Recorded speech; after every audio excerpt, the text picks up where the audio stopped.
Hi, good afternoon. Welcome, everyone. Thanks for being with us. We're here doing an EB1 seminar. Alexis is going to be joining us shortly. We're doing an EB1A seminar in English where we're going to discuss all the topics about the EB1, where are the pitfalls, what you want to focus on in order to have a successful EB1 petition. And we're going to see sort of the differences and the similarities between other types of cases, such as the EB2 and typical, which is the movement from an O1 visa to an EB1. So today we're only going to be discussing EB1. If you have any questions, you can feel free to do them in the chat feature, and we'll go ahead and answer your questions as they come through. What we'll do is we'll begin with a sort of brief overview over the EB1, its categories, what it is, and then we'll go into the questions. If you have questions about any other cases, let us know tomorrow during our live video, which is on every Thursday at noon. And even though we do a lot of it in Spanish, we answer questions in English as well. So feel free to ask us during our live Q&A on Thursdays at noon Miami time. And for now, we'll just be answering EB1 questions. So I think my intro was perfectly timed because I think Alexis is joining us now. That was perfect, Stephanie. Just being, you felt it. You felt it right here. Being behind the curtain and watching you is amazing. I love it. I love it. Alrighty, so I mentioned that we're not going to be addressing other questions other than the EB1. Those questions leave them for tomorrow during our space Thursdays at noon. And what we'll do now is let's start with sort of a brief overview of the EB1, what it is, and then we'll go through it. And we've got about an hour to sort of fish this out, which is a lot of time. So I think let's say generally, what is an EB1A petition? I mean, yeah, let's start with that. I mean, the EB1A petition is an immigrant visa. So, with here you have a two-step process. And the first step is I-140 application, EB1A, what is your extraordinary ability? And I mean, it covers basically everything, right? It's technically the field of arts, education, science, business, and athletics. So everything and anything, I think, falls under one of those categories. And with the EB1A, you want to be the cream of la creme, right? You want to be at the very top. At least that's how we're going to push you, right? This is what we're going to present to the USCIS officer. And there are creative ways of doing that. But the key term there is extraordinary ability. And I know we have two ways of doing that. There's the simple way, the one that's the least common, one-time achievement. I'm saying this is a big thing.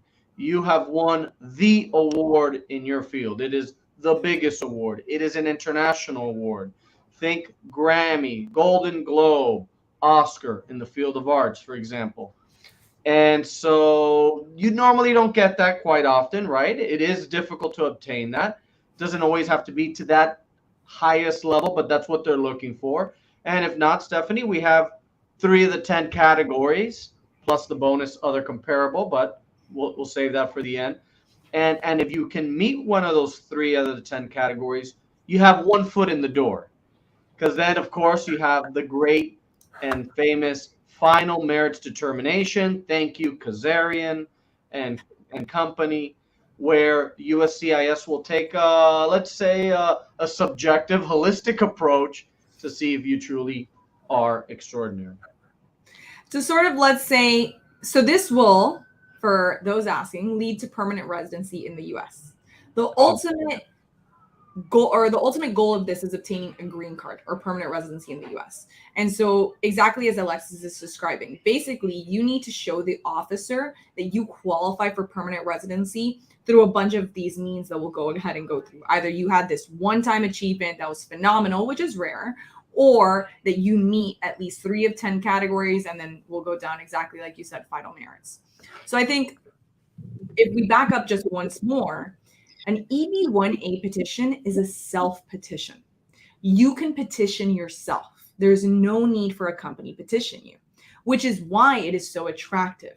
You do not need a U.S. company to petition you. If you have a U.S. company that could give you a letter that says they want to work with you, that really helps your case, but it's not obligatory. It's not something necessary that you have to present. So I think the first step to know is an EB1A petition is a self-petition for permanent residency. Now, to Alexis's point, we have to at least show that you meet at least 3 of 10 criterion. So if you want, Alexis, let's go through the 10. Let's go through them brief because, well, you could spend an entire day on it. So I'll start with the first one. The first one is awards, which is lesser nationally or internationally recognized awards. Basically, we have that one-time category, right? Which says if you got an Emmy or a Grammy, you are getting an EB1A green card.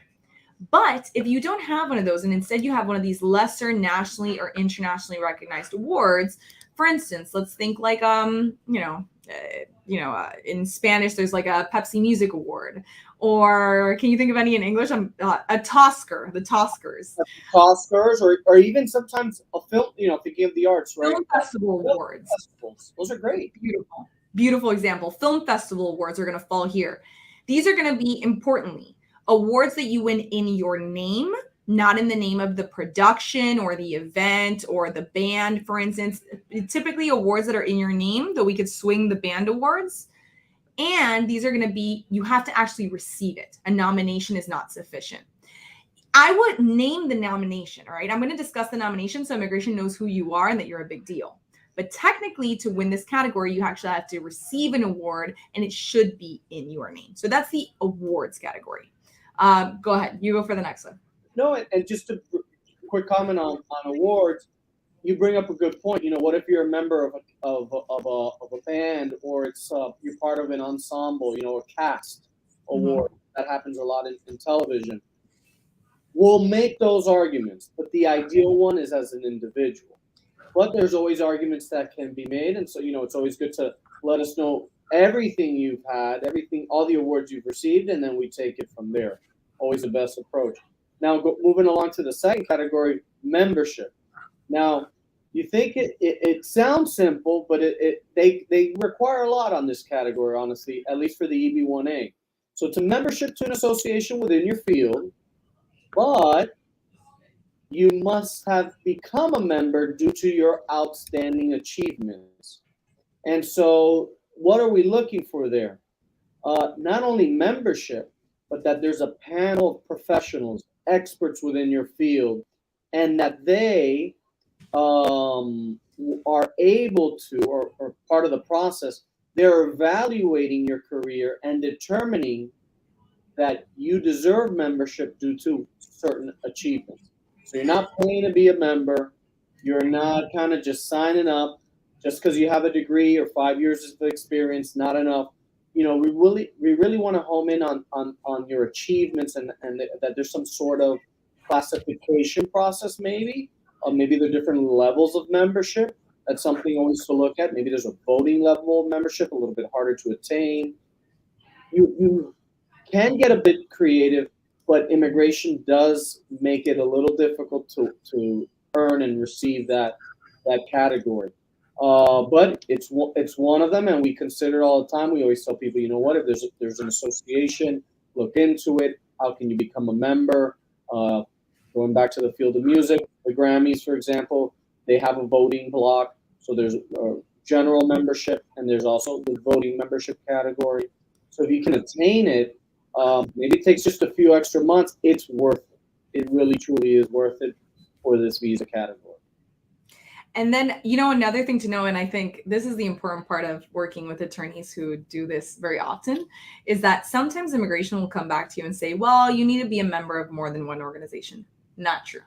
Per the regulations, it does not have to be plural. If you are a member in one organization that requires this extraordinary sort of level, and that is sufficient for this category. So if you ever have a problem with that, there are regulations that will, in fact, specifically state that there's no need that there be more than one, that this be plural. But those are sort of tricks of the trade that we've learned so far, right? So let's go to the next one. The next one is the press category. Love the press category. In my opinion, if you're going for an EB1 and you are in the arts or you are in music or television, you typically really need the press category.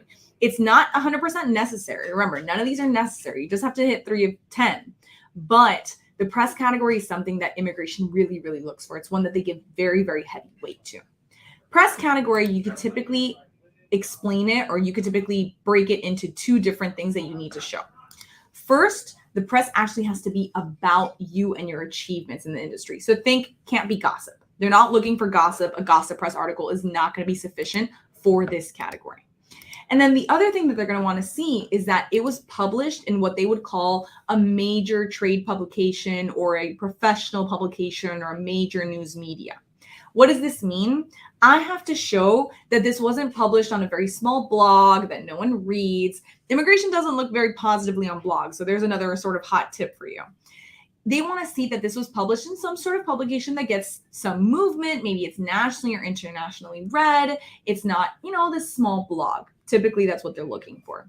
So what can I use to show that? I could show that it's a website that is accessed in a lot of countries or it has a lot of readers. Typically, that's something that we're going to be responsible for when we get your press. We're going to say, this article looks great. This doesn't so much.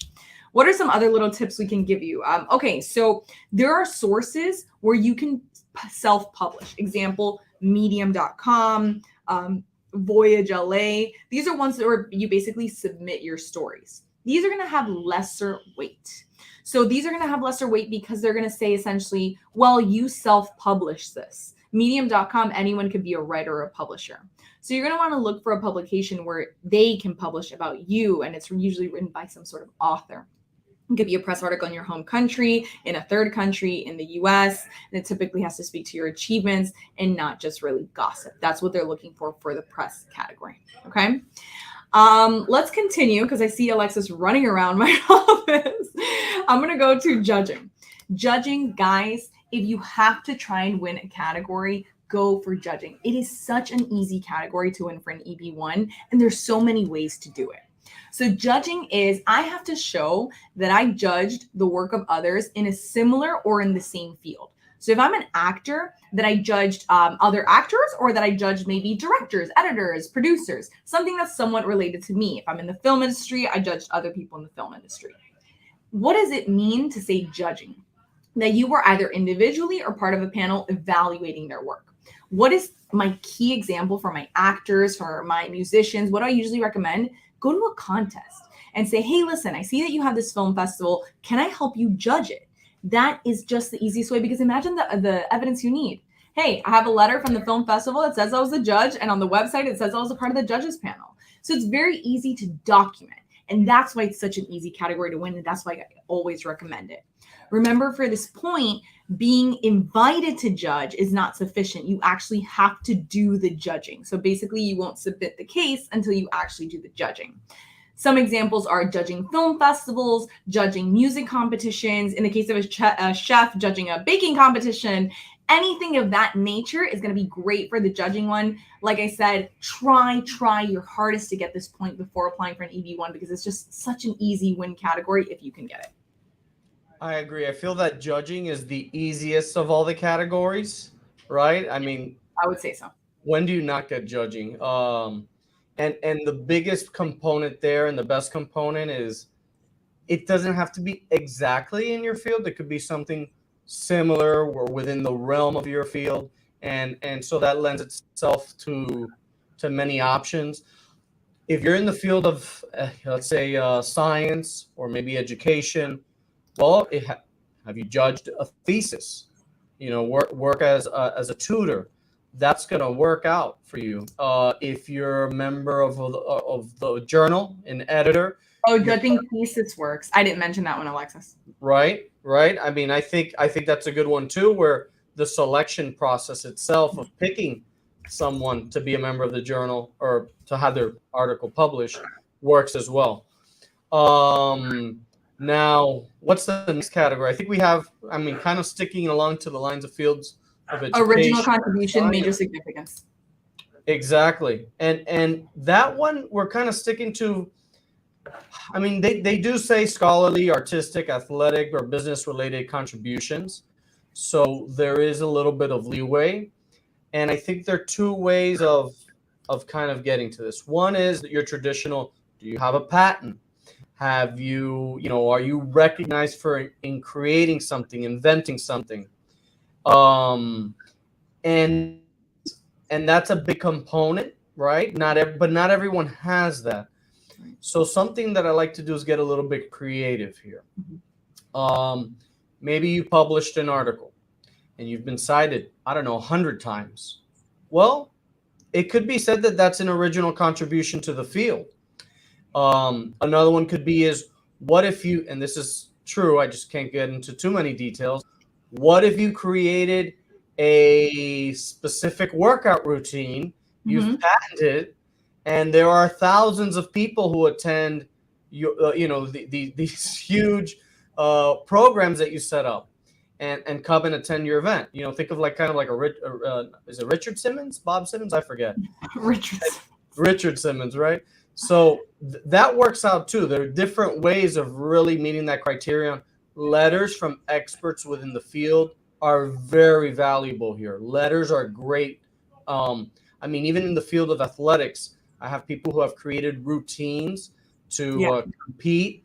And even with that, we've been successful. So you can be creative, not too much, all within reason, but there are really different ways that the different people in the different fields and sectors can apply for this. But it's not one that is frequently used, I feel. Right. I agree. All right. I'm going to go ahead and switch on to category number 6, which is authorship of scholarly articles in the field in professional or major trade publications. So what are we looking for here? That you have authored, you have written some sort of article in your field. Technically, it should be a scholarly article in a professional publication. So the ideal here is you're a professor or you're a professional whose article was published in like a medical journal or some sort of journal in your field. This is typically, think those like really heavily cited peer-reviewed articles. That's what's going to fall into this category. But listen, we're here to be creative, and that's why we win, because we're very creative. And the authorship options are technically something that's a scholarly article per the regulations is something that's written for someone that's learned in the field or someone who understands the field. So I've made the argument that it was an argument about how an individual, he was a musician, and he wrote an article about how you can use music in order to help individuals in sort of a psychology aspect. And it was being read by people who are psychology majors and music majors. And I said that was an authorship in a scholarly publication because the people who are reading it, the audience, are people in these very niche fields that are trying to learn from it. I qualified it as a scholarly article because it is meant to teach, or it is meant for the audience to learn. So you can be creative. The most important part there is show that you were the author, show that perhaps there's citations. That's also always really, really useful. And who's your key audience? Your key audience is something that the immigration is really looking to understand to know whether or not this is truly a scholarly article, right? Absolutely. I mean, that's why you get the major trade publications in, because that is how you're going to win. Who is your audience? If it's a general audience, much harder argument to make. But when you have a specific audience, wow, I feel like you're golden. And you'll be surprised. People, I mean, we've done, I mean, there are trade journals in the field of audio, right? So sound. Which I've been having a little bit of technical difficulty with here today. We need a sound engineer specifically for Alexis today. Usually I'm the tech guy here. I don't know what's going on today. I got to work on that. But also, I had an aircraft designer. So you're building models. Guess what? Authorship. The guy was writing in some of the premier trade journals in his field, and you'll be surprised, but guess what? It sounds silly, but that is the top of within the field. So you always kind of have to home in on that, create the argument, and that's what we like to do. We're building, you have all the raw data. We're trying to put it together. We're trying to built this package for you, and we're marketing you. We're selling you to an officer. That's really what's going on here. So, that's a little bit of what we do aside from the legal stuff, right? We're good storytellers. We're telling only with the facts. We're only giving the facts, but it's a lot of how you present it that matters, especially with that category. Yeah. And I think it kind of goes on to like the display category, which is really restrictive in the sense of it's meant to be the display of one's work in artistic exhibition or showcases. Artistic is the key word, and there is case law that helps define that. And it really limits us. Now, that doesn't stop us from trying, right? because in the field of sports, every time that you perform or compete at an event, that to me is a display of one's work. Every time that there's a film, a movie, a television production, that to me is also a display of work. Doesn't exactly have to be in theater, a theater performance, a live performance, though that's what they try to limit you to. Maybe an art gallery, right? If you're a visual artist. I think there are many ways of describing and how one is able to display their work. But that's one that immigration likes to nitpick. And sometimes you win that one, sometimes you don't. But the idea there is that you're displaying your work. And then let us take care of it being artistic or not. That's why we're here. Yeah, that's one of those that it's like, if you're arguing 3 of 10 categories, you always want to argue more than 3, right? Yes. I always say argue more than 3. Make sure display is not one of your top 3.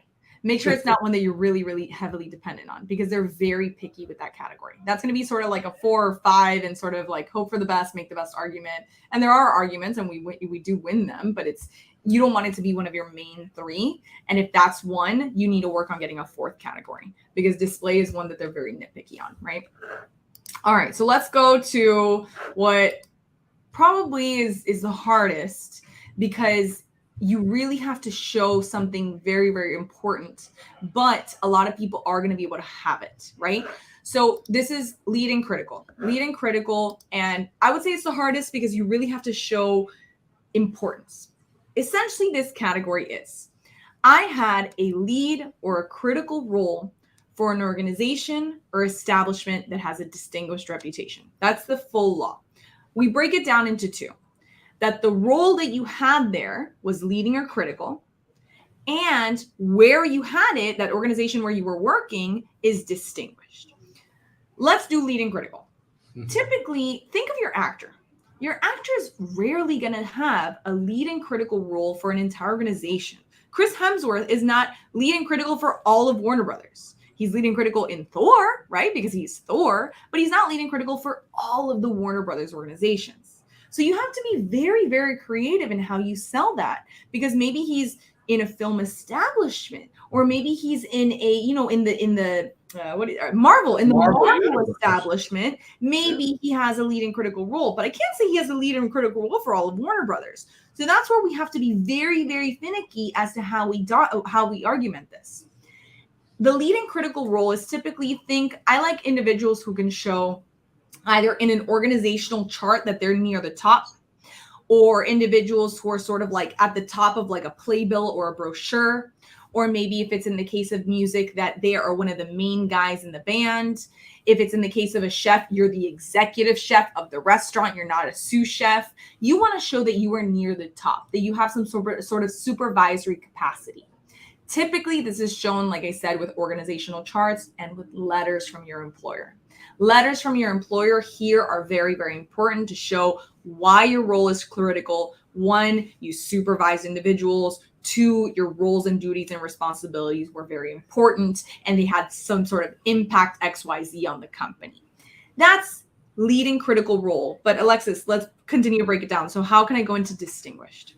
I mean, the distinguished reputation is, and so there are 2 terms that they use here, either for an organization or for an establishment. Now, an organization, pretty self-defined. IBM, X University, a business, Warner Brothers, that's an organization. Now, what if, as she said, the Thor establishment, the Marvel universe, that's going to be an establishment, right? The Thor film series would be an establishment. Now, how we're going to label one as an establishment? What if you're a solo artist? Are you an establishment? Well, I beg to argue you might be. Beyonce. I call that the Alexis argument. Alexis created this, and honestly, it's a winner. I mean, I love it because I feel that it's so simple in the sense of, is Beyonce an establishment? She's not an organization, but what is she aside from being, this famous superstar? She's an entity beyond herself, where all her music, all this creative genius put together in one human being has to be an establishment, right? The Beatles, a band. What is that? Probably an establishment, not really an organization, right? Now if you're saying the record label, that's going to be the organization, right? Like a Motown Records, for example, RCA, and many others. Now the individual as an establishment, that's interesting. If you're an athlete, well, the team might be an organization, right? It's another type of organization. What if you're a solo athlete? What if you're a swimmer, a tennis player? You know what? We can probably go with establishment unless you play as a member of the national team. Mm-hmm. Well, there we go. Now we have an opening to go with the organization, right? Because, of course, they're affiliated and it's associated. So there are many ways of doing it. Now, one part is figuring out that label and then establishing that it is distinguished. And that's open to interpretation. And so we really want to show to the best of our abilities, is it tied to some sort of national or international component? Does it have a hit? Is there a production that took it to fame? Are you a part of that as well, right? Because we kind of tying in the lead and critical, but also tying in the distinguished nature of that organization or establishment. Has it won an award or a nomination, right? So maybe you're a cast member. You're not a leading role, but you're a recurring actor in this television series. So you could say you play a critical component or role in the series. The series, we call it an establishment. The series has won several, Emmys, whatever it could be, Golden Globes. And well, what do you do then? Well, we're gonna fluff up this entity with all these extra things that have nothing to do with you. Maybe you weren't there when it won the award, right? But that's our way of showing that that establishment or that organization is distinguished. And that's important too. And depending on your field or line of work, that changes. Maybe you're an esteemed researcher, professor at a university. We're going to harp in on the university where you're working at. How is it distinguished? What has it done? Is it a top 10 within the country, top 10 within the region? Does it hold, one of the most expansive research libraries within your field? There are many angles that we can take to establish that something, an entity, is distinguished. But it is a difficult category, as Stephanie says, because it is a little subjective to determine what is distinguished. But again, that's one that I think everyone has to argue. I don't think I've ever not argued that for a client, that they have performed a lead or critical role for an organization or establishment. I think you have to. If not, how are you not extraordinary? Or how are you extraordinary if you can't argue that? I agree. I guess to drop a couple of examples here, an executive chef holds a lead and critical role because he's the executive chef. It's distinguished because it has great reviews on Google and because the restaurant won a nomination for an award. Or there's press and critical reviews about the restaurant. For maybe a band. So you said the Beatles, right? So it's a critical role because you're one of the 4 Beatles and there are only 4. And it's distinguished because they've got a lot of press about them and because they have gotten nominations and awards. So don't necessarily think you always have to have a nominations and awards, I guess is what I'm trying to get at. As long as you could show that there's some sort of buzz or movement about the organization or establishment, that's going to be enough in order to win this category. But I agree with Alexis. You have to argue it in some way. I think it's a category that you sort of have to argue because it also explains to the officer who you are and what you do. Right? Absolutely. And, just remember, you could also piggyback from some of the other evidence too. So you have a bunch of press about yourself. That's going to help establish your lead or critical role as well. Normally the press is going to talk about you, some of your achievements. I'm assuming they're going to talk a little bit about your role for an organization or an establishment in a film. It's going to be discussed. Sometimes, and I'm sure, Stephanie mentioned this, if the press only names you, right? Like you're named like, hey, you're one of the members of the crew, let's say you're a sound engineer, right? So there might not be a lot of press about you, interviews with you. We might not be able to argue that category. But maybe in press about the song or the album, your name appears as, and you're credited for your role in the production. And and it's mostly about the artist and the song's popularity, but your name comes up. Well, that's going to help establish that you perform a leader critical role, because guess what? Your name is coming out in an article stating that you played X role, and that article has a really good circulation. You know, it was published in an esteemed maybe trade journal or one of the top newspapers in your country, and that is really helpful. So don't always say, well, you know, I don't have press about me. Well, let me see what it is. Maybe I can use it somewhere else and to reinforce one of the criteria. And I think that's the best way to kind of go at it. You know, don't ever hide anything from us. Let us determine if it's useful or not, honestly. Exactly. All right, let's go through the last two quick. That way we could go through the questions.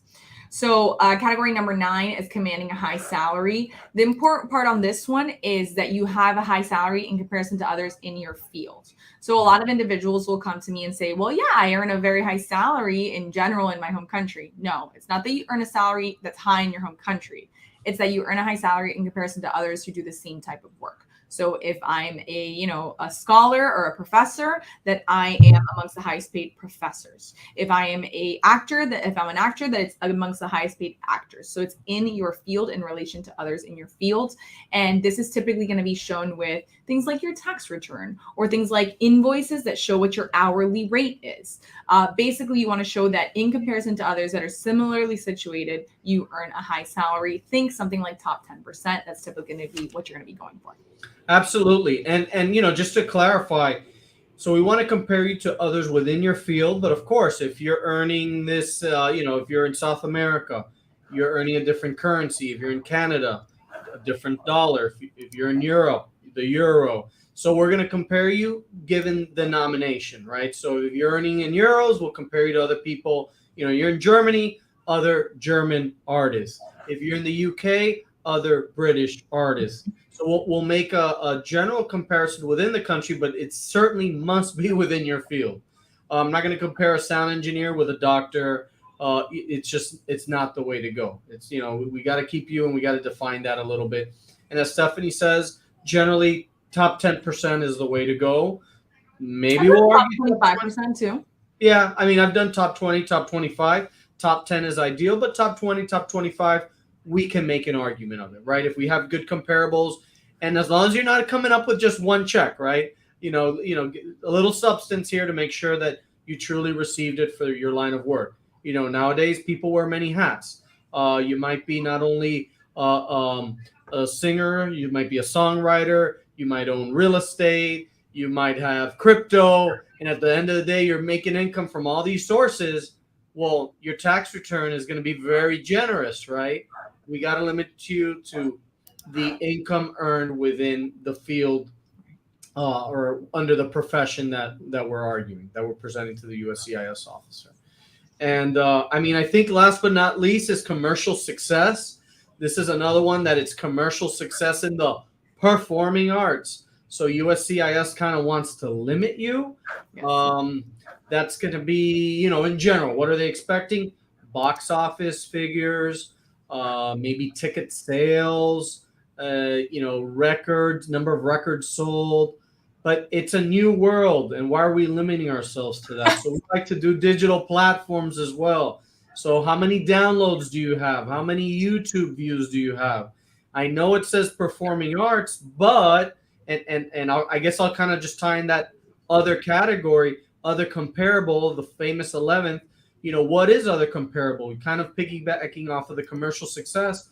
Well, if you have 1 million YouTube views, what if you're a social influencer and you have 100,000 people following you on Instagram? I mean, that to me is a sort of commercial success. What if you are a TV commercial producer and you're working on a whole line of commercials for I don't know, let's say Toyota, just to give an example. Well, man, I don't know. Do you bring some kind of revenue to Toyota? When you're helping them with their branding and their marketing at that level, can you say that some of their revenue is attributed to you? I mean, I'll make that argument. There are many ways of making that. You know, what is commercial success? Numbers. It's a numbers game. Right. You know, maybe also you're a top 10 within your field as an athlete. Maybe you are Oh man, I just had a good example in my mind. I just lost it. Oh, an author. You write a book. It's published on Amazon. Maybe it's not top 10, top 100 within Amazon, but maybe it's I don't know, something very niche. So within that category, let's say romantic murder mysteries. I don't know. Your top 100. Let's argue that. Let's argue that. Alexis's main book of choice. Yeah, well, yeah, a little light reading, right? But there are other ways, and so with other comparable, that's kind of how we bring other fields into the display category as well. That limits you. That's kind of how we do it for authorship.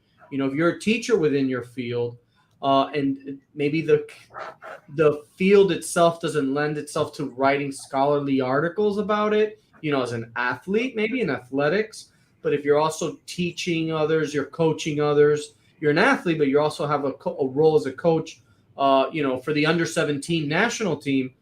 I'm going to say other comparable. It's authorship through teaching. Why? Because the point of authorship is scholarly work, and it's the fact that you're teaching someone through written works and studies. Well, if it's done under a certain way, in a certain way, you physically are teaching others. I don't know. I think we can make that argument, and we've done so successfully at times. All right, so we're eating up our time. Let's go really quick through final merits, and then we'll go to questions. Absolutely. So final merits is essentially something that there was a case, Kazarian, that explained to officers that after evaluating all of their criteria, after saying, yes, this person qualifies under at least 3 of the 10 criteria, they have the ability and they must do what's called a final merits determination. They must essentially see in its totality, in everything, taking everything into consideration, is this person, in fact, extraordinary in their field? Are they one of the top, at the very top of their field? That's the correct legal language, right? So that final merits determination allows that officer to see everything again. And we have seen situations where they may give you 3 of 10 categories, but they may say, yeah, but just on the whole, we don't think you're that great, which that's our job. We need to argue and make sure that that's not right. That's not the case, obviously, because if you're meeting 3 of 10 categories, I would say you're obviously extraordinary. But for a final merits determination, they have the ability to look at everything. Why do I mention this? I think it's important that even if you have evidence that doesn't qualify under these criteria, and maybe it doesn't meet the criteria specifically, still submit it, because they can still evaluate it at the very end under their final merits. Maybe there's something that doesn't really neatly match. Maybe you put in comparable evidence, stick it in. You want to show the officer everything you've done over the course of your career so that they can evaluate that when they do that final overall overview, right? Is there anything you want to add? No, I truly agree here. You know, the biggest thing there, you know, something that they're going to harp on is sustained national and international claim. Have you maintained it? And so, you know, that what does that mean? That doesn't mean that your career started 10 years ago and you've received press for 10 years. You received awards for 10 years, your lead role for the last 10 years. No, in a totality of the evidence, in that 10-year span, you've exceeded in different ways. So maybe the press, you've only had it for the last 4 years. Maybe you received an award year 2 and year 8. Lead role in years 3, 6, 7, 8, and now 10. So it's kind of looking at it from a broad spectrum. Those 10 years, can we fill it in with these different criteria, or with the criteria? So that's something to consider, right? That's part of the final merits determination, and it's just they want to make sure that your achievements recognized are comparable to the small percentage at the very top of your field. But we do that. We make that assessment for you. We make that determination. And I mean, I think it's time to go to the Q&A. I know you're excited to hear from Cruz, because Cruz says that you are the most guapo. I heard about that while I was gone, Cruz. I heard while I was on vacation that Alexis es el más guapo. So I know you want to hear from Cruz. Oh, man. So much has happened since you were gone. Alrighty, so as a couple of you mentioned, go ahead and you can feel free to ask your questions in Spanish. We'll respond in English because this is the English seminar. But let's go through and let's say, I'm going to start with Andrea Hoyos. I'm a DJ and producer. I've had an O1 3 times. I applied for the EB1 and I was denied. Would you recommend trying again for the EB1 or go another route like EB2? I won 3 categories, but not the final merits. You see how they are? Okay, Andrea. First, I would renew your O1. The great thing about the EB1 and the O1 is the O1 is dual intent. So applying for an EB1 does not affect negatively your O1. You can have the intention to also immigrate permanently. So renew your O1 so you can continue living and working in the US. And based on the denial, add something new to the case and then refile at I-140. It's not worth appealing. If they got you on final merits, I would say don't waste your money on appeal. Let's refile. Likelihood that you're going to have a different officer. Let's make sure you present something different. Maybe we could try and add one more press article or one more judging. That way they see it's something different. I would re-argue it. I would represent it, and we'll win. That's a good point. I'm going to go here with, let's see, Brian Rojas. He says, we presented the documents on October 14th, 2022. My husband has an O1. We applied for the EB1 on 25th of this month, so of May. They approved the I-131, but not the work permit or the I-140 or the I-45. Yeah, I mean, number one, like Stephanie said, be mindful of your O1 expiration date. You want to renew that if it's coming up because that's your safety net, right? That's your insurance package. You want to keep that going. Now, the I-140, if you did not select premium processing, it's generally taking about 8 to 12 months. Could be a little less, a little bit more, but for the most part, 8 to 12 months. Now, if you do premium processing, you have a response in 15 days. I highly recommend it because you know what you're getting into. You know what you need to do. You're on an O1. You want to have your life figured out. Now, is it normal that they're not going to approve the I-45, of course, until the I-140 is approved? And work permits are taking generally about 4 to 6 months. So I don't find it surprising if you submitted everything on the 25th of May that it's all still pending. I'm going to go with a question from Miguel. He actually has a second question, so maybe you could cover the other one. Sure. Miguel, I'll go with your first question. I have a lot of articles in major media, specifically Rolling Stone's, phenomenal. But the thing is that they are not exactly about me. They're about the projects I've worked on. They don't mention me. Does this work? Miguel, I may not use it for the press category specifically, but where I will probably use it is in lead and critical. So what I'll likely do is I'll say that the production that you worked on or the project you worked on is distinguished as shown by the fact that it's discussed in Rolling Stone magazine. And the fact that they mention you shows that it was a leading or critical role for that project. So I'm going to use the press article, just probably not in the press category. And then I would recommend you get at least one press article completely about yourself, maybe work with a publicist in another publication to try and also argue the press category. It's phenomenal evidence. I just may not use it in the way you think I may use it. Yep, that's kind of repurposing the evidence that we talked about. Maybe it shows if you're mentioned, just points out to lead role. If it's about the work, distinguished reputation. I think Miguel's second question is kind of what's the time frame as a whole with the I-140, the I-45, and he says I-130, but it would be an I-140 in this instance. I-130 is a family-based petition. Once you have that approval, I mean, sometimes as quick as 6 months are getting approved now, the I-45. Could be 12 months. So I'd say, there's a range. It's still pretty vast. 6 to 12 months would be it after the I-140 approval. Now, I did see a question here from, I don't want to skip it. I think, was it Roberto, 59. And he says he's an amateur athlete and he's won 5 titles with national recognition, top 3. How can I combine my EB1 application with other arguments? For example, as an entrepreneur or business owner, is it possible? Greetings from Venezuela. Hi, Robert. You can't combine it, right? So we got to focus in on one or the other. And these are 2 very different fields. So you have the business route and then you have the athletic route. And we kind of have to evaluate what lends itself more to the EB1 category. Remember, it's the top of your field. So if you're an entrepreneur, I mean, you're a CEO. Is this one of the biggest companies there in Venezuela? One of the biggest within its field? What are we discussing? As an athlete, we got to be careful with that word amateur. That will knock you down, right? So you have to be careful how you present yourself. We've done it before, we semi-pro. Where's the word amateur? How's it appearing? those are details that we have when we have the consultation, where we try to hammer it out, because amateur, there's a distinction between professional and amateur for the EB1 category, and the officer will make that. So you always want to be mindful of that as well. But having won 5 titles and being top 3, that is great. I mean, those are the numbers we want to hear in the ideal sense in any sport. Amateur is not what I want to hear. I'm going to go with Astrid. Hi, Astrid. Can I use the documents that I use for the O1B to apply for an EB1? Yeah. So a lot of the time, the evidence you're using for the EB1 is the same that you used for an O1.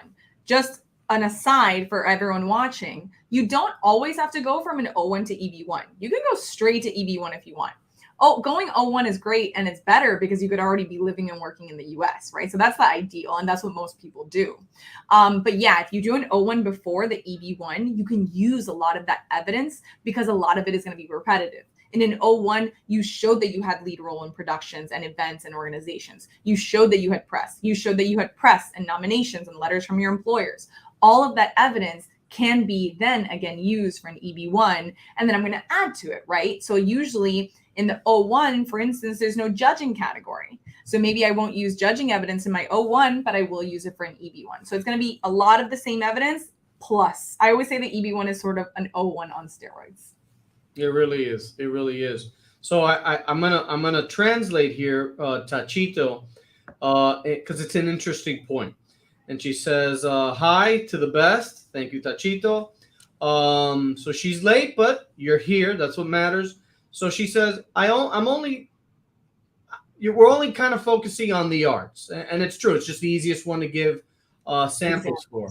But she's a lawyer in the field of public international law. And she has publications. She's evaluated students in competitions, academic competitions. She's worked in different countries, 10 years of work. Does she qualify? So it's true. You could be a lawyer. I've done it. I know Stephanie's done it. What line of work is it? What is your recognition? Now, if you've published 1 or 2 articles, not great. If you've published 10, I like it. That's a start. The fact that you have 10 or 15 years of experience, that means the possibility of you having achieved these extraordinary points and the criteria, yeah, the likelihood is probably there, but the time isn't the biggest issue here. You could be in the field for 5 years, but you came out running, and for whatever reason, you have published articles about you. They're following you. They're discussing your field. Oh man, Stephanie, what is George Clooney's wife's name? She's a human. Amal Alamuddin. Hello. And she before Clooney already had a following in the sense of she was renowned in her field for the work she does. There's press about her. Yeah. She has published work. So she's already in a different realm. So it really depends. Maybe an EB2 NIW might be the better route to take. Again, there we have to be careful because you do have to be licensed. If we're going to present you as an attorney, maybe we need to get creative there. Are you a researcher? What do you do beyond the advocacy? So every field, arts is just the easiest one to speak about, but every field has its way of maybe getting around the fact that, you're just a lawyer. Well, maybe you're not. Maybe there's something else that you do, or through the work that you do, we can give you a different title that will lend itself more to a specific visa or visa category. So do you qualify for an EB1 based on those facts? I wouldn't say automatically, but it would be great to know a little bit more about what you do and what you've done to make that determination. I'll just add a little bit. My sort of winning formula for an attorney, because attorneys are tough cases. I'll be honest with you. Attorneys are tough cases. My sort of winning formula is you've judged thesis works of students. So you've been a sort of professor in a professor capacity. And you've published works that have been published in professional journals. So in like the International Law Journal or some sort of trade journal. If I have those 2 things, then I typically can make an argument because I'll have lead and critical. I'll usually have some sort of argument, which is display. But I say if you're an attorney, make sure you have judging of thesis works and make sure you have written articles. I would say, to Alexis's point, 1 or 2 is not enough. I would say at least 5, 6, 7, 8 that have citations, that they have been published in professional publications. With that, I have a winning formula for an attorney. Yeah, and even at that point, we might be calling you an expert within your field, you know, and so that we'll take a different approach. But yeah, certainly. Do you want to take the next one, or I'll throw you this one. This is a good one. Check this one out. Ooh, what would you say is key to win awards and prizes? To win that category, Miguel, and good morning to you, or afternoon, sorry. I mean, it's not only the receipt of the award. You really want to show 2 things. That you won the award for excellence within the field. Basically, you won the award for a specific reason, and we need to define what that reason is.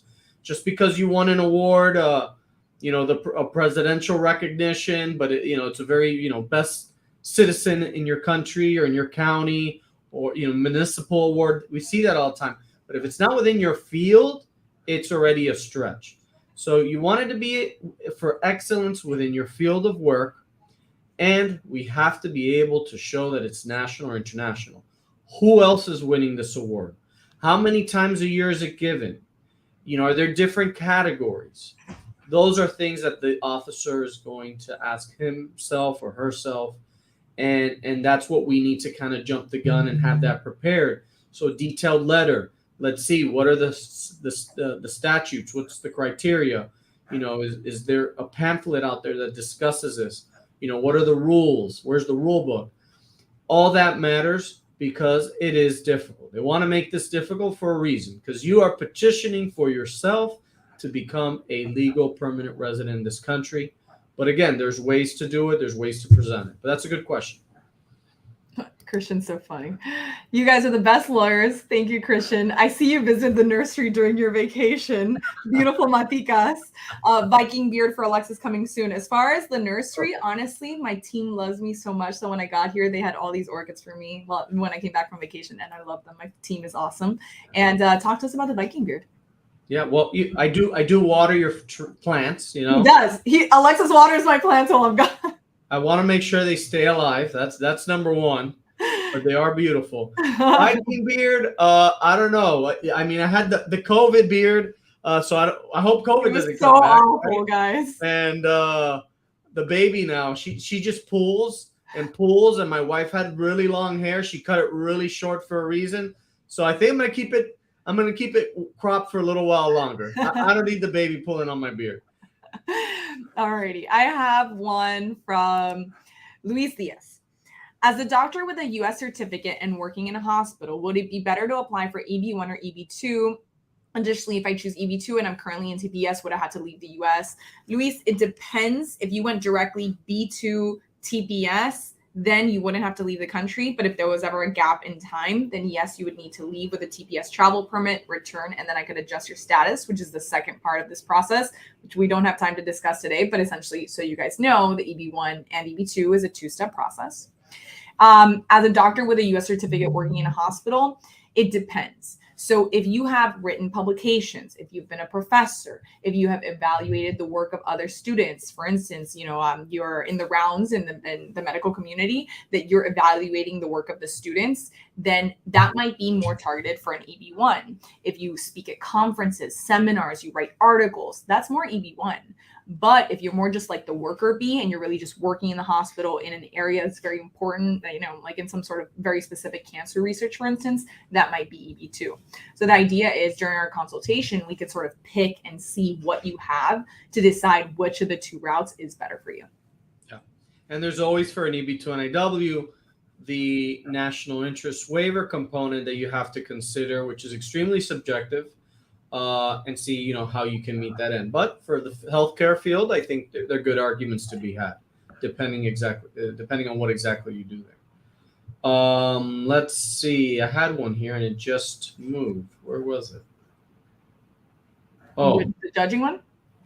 No, it was Luigi Cuellar. He's just following us. So I want to say thank you, Luigi, for following us. That's one of our Luigi, we know him. sorry. Cruz, Lorenita with hearts. Thank you, Cruz. Always glad to see you. Cruz thinks you're the best, man. No, she thinks we are all the best here, and it's true. We're the best team out here, man. Yeah, I have to. I mean, I'm the gardener. I'm tech. So many roles here. EB1 everywhere. Go for this. I'm putting it on screen for you. Here we go. Here we go. So thank you, Alexis, for your answer. Just to clarify, the titles are National Motocross Champion, Professional, but for me, it's just a hobby. So he's an amateur, but his competitions are professional. No, man, you're professional. No. Yeah, man. I completely understand what you're saying, Robert. No, you're a professional. If they're labeled professional by the organization that's putting it together, you are competing in a professional manner. I really like it. We've worked on motocross athletes, BMX bikes. I mean, anything that has wheels we've done. Maybe not a unicyclist just yet. Or have we? I don't know. I wouldn't be surprised if Gil maybe has. I know Stephanie would love to work on that too. She's a big motocross fan. We would love to take that case. Yeah, I mean, reach out to us. There's potential there. There's truly potential there. You know, to his point, it's a lot of people think they don't qualify because what they do is their hobby. But believe it or not, your hobby can be worthy for an EB1 petition. So yeah, maybe you're a doctor and you moonlight as this amazing motocross athlete. Your hobby can actually be your way into the US. So don't think because it's not your main career that this can't be your route for an EB1. Exactly. Alexis, am I the queen of domino or am I the queen of domino? Okay. I mean, right now, I hope you really know how to play the game by now. So for a while, I suddenly got a huge amount of people that were big in the domino world. And these were people that they were domino players on the side. This was not their main career, but they were going to the national championship. They represented their home country. I represented the #1 domino players for 5 years straight, and I got them all green cards. But to the point that we're trying to make is this was just a hobby for them, and this was their way to get a green card in the US. So don't think that it's just because it's a hobby, it's amateur. No, it's as long as you're winning and you're getting things and you could show it, it's enough. Absolutely. I mean, let us make the determination if you're worthy or not, if you're professional or not. Don't knock yourself out yet. Have the consultation first and then figure it out. Take it from there. Maybe you're 85% of the way there. And it's like, you know what? Next 3 to 6 months, do X, Y, Z. This is what's going to get you there. Most of us don't live our lives saying we want to be extraordinary. Sure, maybe we do actually. But under a certain criteria, right? And so once you know the criteria, you might say, wow, I could have done that my entire career. I've had opportunities. I've always said, no, I've rejected it. I'm focused on this project, on this work. We don't need all that pomp and circumstance all the time, right? But for immigration purposes, that's what you need. So sometimes it's just reevaluating what your energy for a short period of time, getting some of that done, and then getting back to your projects. And then all of a sudden, guess what? You are a great candidate for an EB1A visa. Because the benefit here is, again, it is fast. You don't need a company to petition you, and you get the green card. I mean, it is a good option. Not everyone qualifies. I'm not going to sit here and say everyone qualifies. But wow, have we worked on people with all sorts of careers that you can imagine. I mean, from people who bake cakes to magicians to, I guess, domino players and things that you wouldn't assume to be the very top within the arts or the athletics, for example, but within their subcategory, within their tiny part of the industry, they're the best. They're the top. It's booming. So don't count yourself out, I say. Andres asked us what happened with the Cotorra. The Cotorra is with Gil. Gil is the owner of the Cotorra. The parrot is always with Gil in Gil's office, but he's there, believe me. Where Gil goes, the parrot follows. How about this one, Alexis? Go for Asolom, which probably is like EB1 or EB2. Let's see. Good morning. I'm a public accountant with CPA back in my country, associated with College of Accounting. More than 15 years experience working as an accountant. So, Assalam, it really depends. This is one of those where I read that statement and I think, oh, it's probably more an EB2 and IW. Because do you have those extras that are uncommon within your line of work? Do you have a nationally recognized prize for being the top accountant within your field? I haven't come across that award yet, right? Were you selected for membership due to your, amazing, achievements within the field as set by a committee of experts? No, or normally you're an accountant, and because you have that license, you are become a member of an association. It's things like that. Do you have press articles about you being the best accountant? Generally, it's just not there within that field. So an EB2 and IW might be the better route for you. So, and then we got to get into the semantics of that. What's the national interest waiver of having an accountant here? Are you licensed here? Maybe we got to call you a tax professional. What are the ways around that? So you might not qualify for an EB2 and IW just yet, but we can build that up, and it's much easier than even following the EB1 route. So it really depends, right? So it's not really your line of work that matters. It's how successful you've been based on what immigration finds to be extraordinary ability. Not you, not us, not even the field. Rather, what immigration, the standard they're applying, and then that's where we kind of comb it in together. Cruz, I guess Gil is drinking a piña colada with the cotorra. I'm sure Gil right now is hammering away tons of emails. I know he had a commitment too that he couldn't get out of. So, he was busy. If not, he really wanted to be here with you guys. He loves doing this. But we got to find out where. Yeah, there's Gil. I knew he was working. Exactly how he is right now. I knew that Gil was there. Oh, Robert, call us, man. He's in 4th place in the national championship in a higher category. Like he's it. That's motocross. I start a couple. If you want to take a look at those.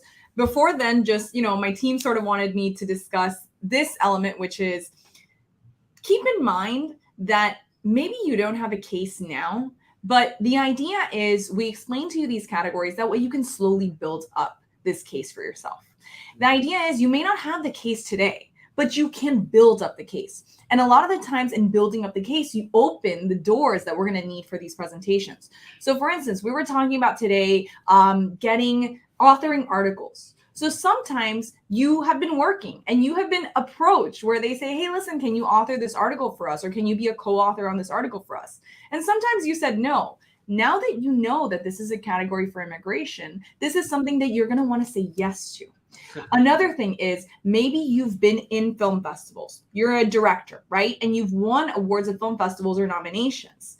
But now that you have that communication with them, ask them, hey, listen, can I be a judge for the next edition of the film festival? Or can I be a judge for the next edition of the Produ Awards, of the Marketing Awards, of the Clio Awards? All of these are opportunities that now that you know what the categories are, you can sort of start knocking on those doors. Countless times I've had consultations with individuals where I say, hey, listen, you're not ready today, but do this, this, and this, and you'll be ready in 6 months. And in 6 months, we start the case. You're going to want to work on showing that you are truly becoming extraordinary in your field. And through that work, hey, I'm going to write this article, or I'm going to judge this film festival, or I'm going to go ahead and start acting like a professor or speaking at a conference. And usually I never speak at conferences. I always say no. But start saying yes to those opportunities, because those are going to be the evidences that you're going to use to show that you qualify for a green card petition. So it's about building a case slowly, and this will eventually be your route to permanent residency in the U.S. Absolutely. And I think it touches, I know we're closing out, but here on Miguel's point regarding the judging criteria, and I mean, you said it, Stephanie. So he's a producer and director. Over the years, he's been involved into the casting process of actors and models of projects that he leads. Can this be used as evidence of this? So you can make the argument. We've made it before. Is it ideal? No. And I'll tell you why. Because you weren't selected to judge. It's part of your job description. As a director and a producer, when you're selecting people to be a part of the cast, that's one of your responsibilities. So sometimes you'll be told no. That's too easy.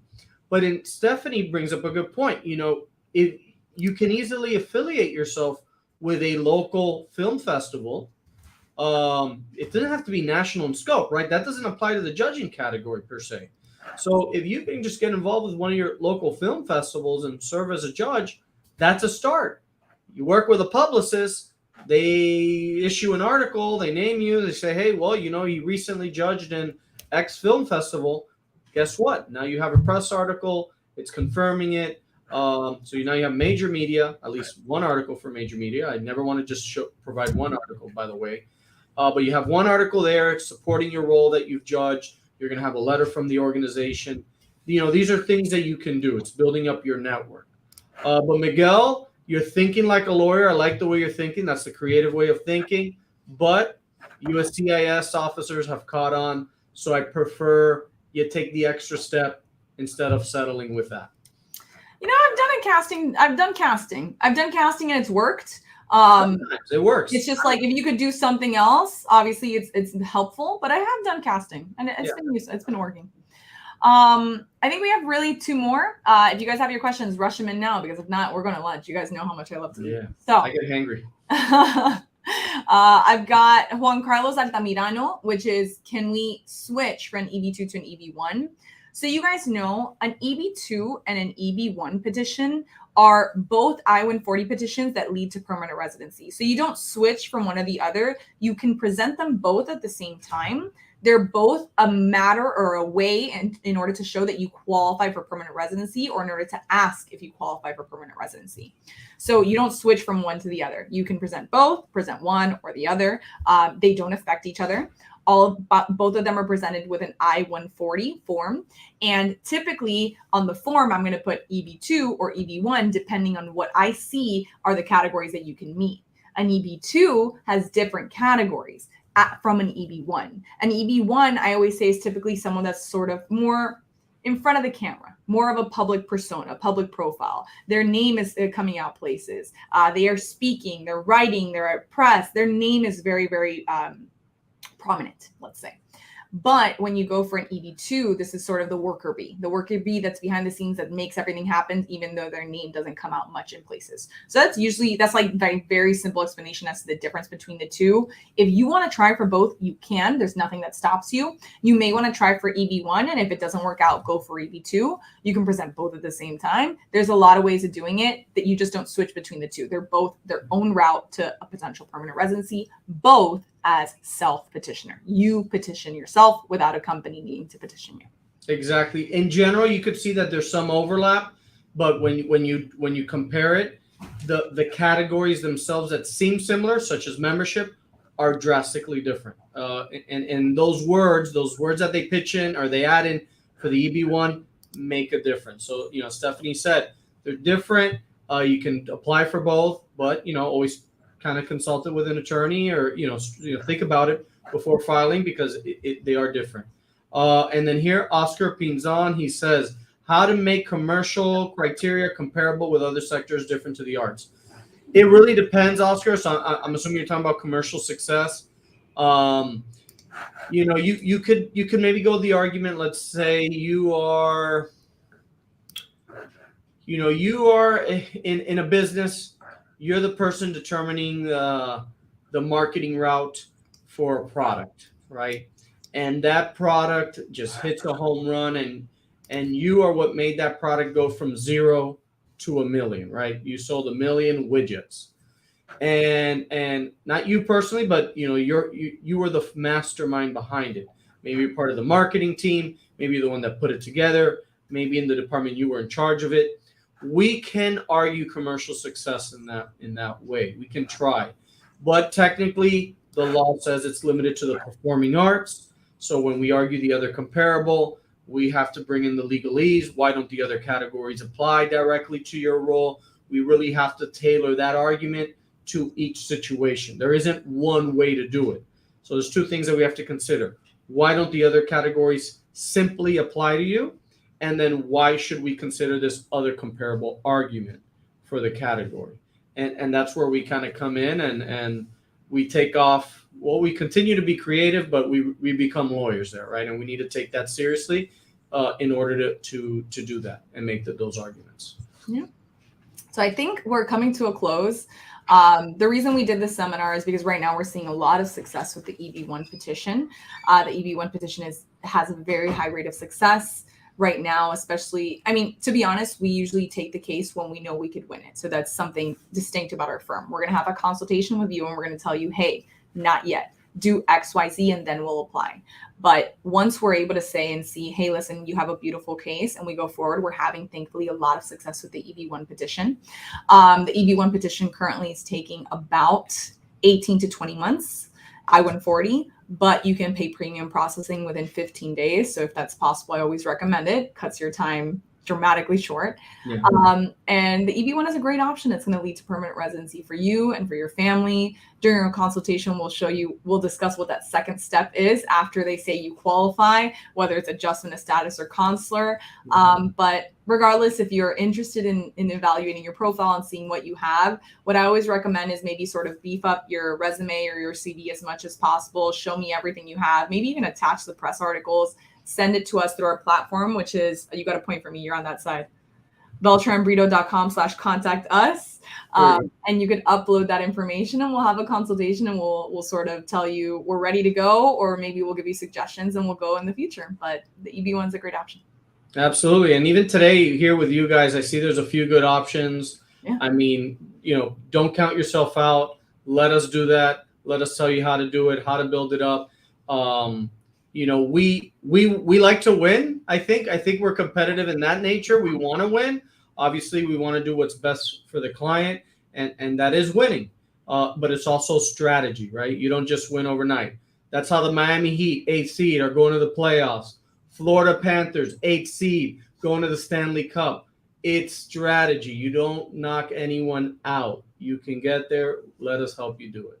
This is an office that loves sports and competition. Oh, man. I've got the poster right there. I got the plaque. I mean, it's on this side of the wall. This is the professional side. Here's the competitive side. Yeah. Thanks, guys. Thank you for everything. Thank you for being with us. And if you have any EB1 questions, feel free to write to us. Enjoy the rest of your week, guys. Adios. See you tomorrow, Thursdays, noon, for our Q&A. I will be back. All right, RoboCop. No, what is it? Arnold. That's Arnold. Sorry. I'll be back. That's pretty good. Bye, guys. Bye.